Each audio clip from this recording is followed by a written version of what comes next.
Alors Smarty, c'est parti avec la première devinette. Peux-tu poser l'équation? Oui, mon Pacalouz, essaye. Alors mon Pacalouz, je lis bien ton énoncé là. L'air total du cylindre, c'est l'air du côté. Et je compte les couvercles, mon Pacalou, même s'il n'y en a pas. Oui, oui, Smarty, on les compte aussi. Bien vu.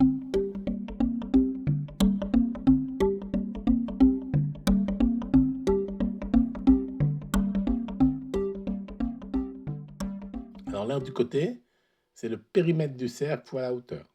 Le périmètre du cercle, c'est 2 pi r, si r c'est le rayon. Et là, j'ai une hauteur A, ce qui vaut 5.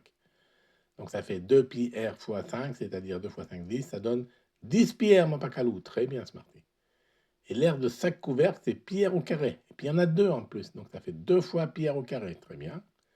Et donc en tout, c'est 2 pi r au carré plus 10 pi r. C'est excellent, ça, Smarty.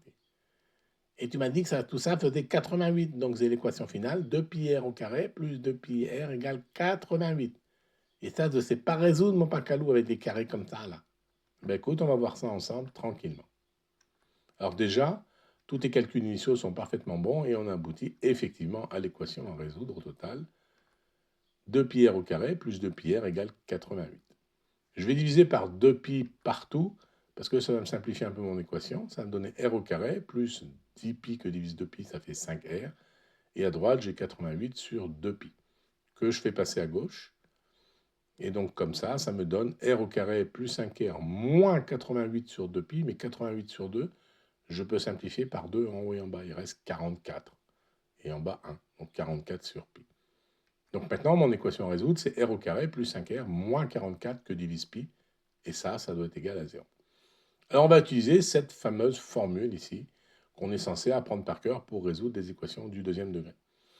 On dit que si l'équation s'écrit a fois x au carré plus b fois x plus c égale 0, il faut que a soit toujours différent de 0 dans ces cas-là, eh bien on peut calculer les valeurs de x, c'est moins b, plus ou moins, comme ça fait deux valeurs, racine carrée de b carré moins 4ac, b carré moins 4ac, on appelle ça le discriminant.